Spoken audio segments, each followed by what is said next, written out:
Hi guys, ito po Mr. Gummy Republic Channel, nagbibigay tips, tutorial tungkol sa pagre-repack ng mga gummy candy, manipis, crackers, sampalok, daily sweet beans, at iba pang mga kutkotin.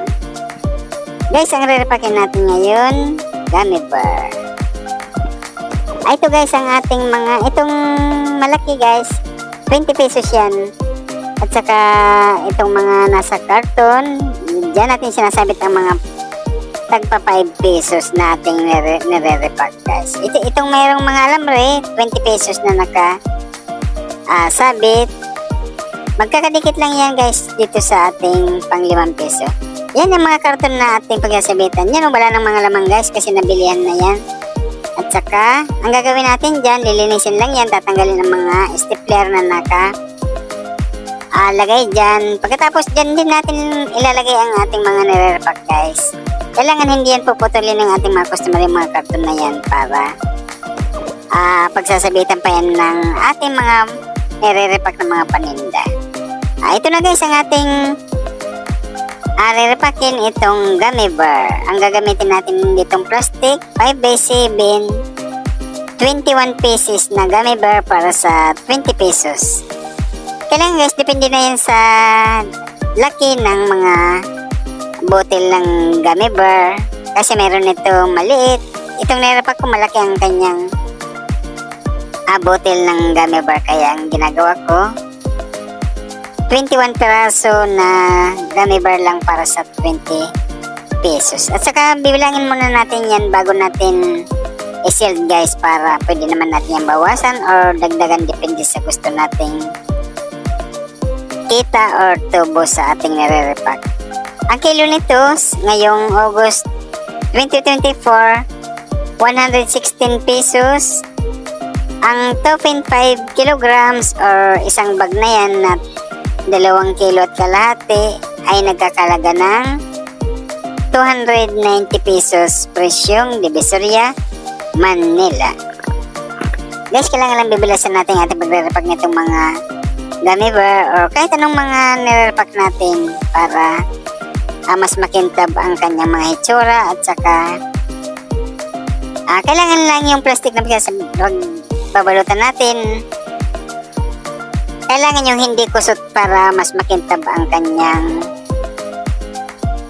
hitsura guys. Yan bibilangin natin para pareho ang laman ng bawat isang balot. Yan binibilang ko yan guys, 21 pesos ang isang balot.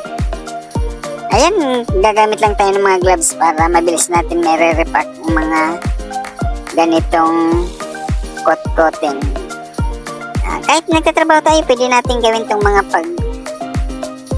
atitinda ng mga kot-kotin guys. I-alok lang natin sa ating mga katrabaho or ating mga kababayan.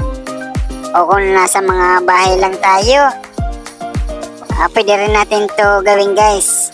Mas maganda kung meron tayong pagdidisplayhan, wag lang natin lalagyan ng screen.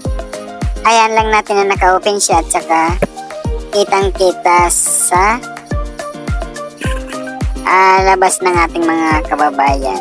Ganyan lang para kagaya guys nung aking ginagawa. Naka-open lang yan para nahawakan ng ating mga customer at saka sila na mismo ang pipili ng kanilang gusto. Ang aking nire-repack guys, itong 20 pesos. At saka 5 pesos lang, dalawang klase lang para hindi nalilito ang ating mga kababayan. Guys, pwede naman natin umpisan ito kahit umpisa muna tayo ng pakunti-kunti muna para makita ng ating mga kababayan kung magiging mabili ito sa ating mga lugar. Guys, bago natin yan i-sell, kailangan bibilangin muna natin kung magkano ating punan at saka kung magkano ating gustong tubo para alam natin kung magkano ng ating kita dyan sa ating mga nire-repack. Yan ganyan lang. Isasabit lang natin yan sa alambre guys, na mas maganda tingnan yung nakasabit lang para kitang-kita kagad ng ating mga kababayan. Diba? Ito guys, mabili ito ngayon sa ngayong panahon sa ating mga lugar guys, kasi itong mga gummy candy o kahit anong mga kutkutin ay gustong-gusto ng ating mga kababayan, mga bata hanggang matanda. Gusto itong mga gami candy. Pwede rin natin haluan ng mga mani, mga fish cracker, sampalok, daily sweet beans, o ano pang mga pwede natin idagdag guys sa mga pagtitinda nito. Panoorin nyo lang dito sa ating channel guys. Marami tayong mga video dito patungkol sa mga pagre-repack ng mga kot-kot. Yan guys, ang ating pagsasabitan lang yan. Alambre lang yan. Kailangan lang alambre na malinis guys ang ating pagsasabitan. Yan Diba napakaganda ng ganyan na sabit lang. Pag nakita yan ng ating mga kabayan, bibilhin yan. Diba? Ganun na, diba? Ganyan na. Ganda tingnan, nakasabit. Yun na. Yan ang kapag gumawa tayo ng maraming klaseng mga gami o ano bang mga iba pang mga kot-koting. Ganyan ang mangyayari guys. Maganda na tingnan yan. Guys, nagpapasalamat ako sa lahat ng mga subscribers at lahat ng mga nanonood sa mga video ng Mr. Gami Republic Channel. Thank you guys! Kung magustuhan niyo itong ating mga video, please subscribe para lumago itong ating channel. Marami pa tayong magawa ng mga video. At gawin nyo rin para lahat tayo ay kumita.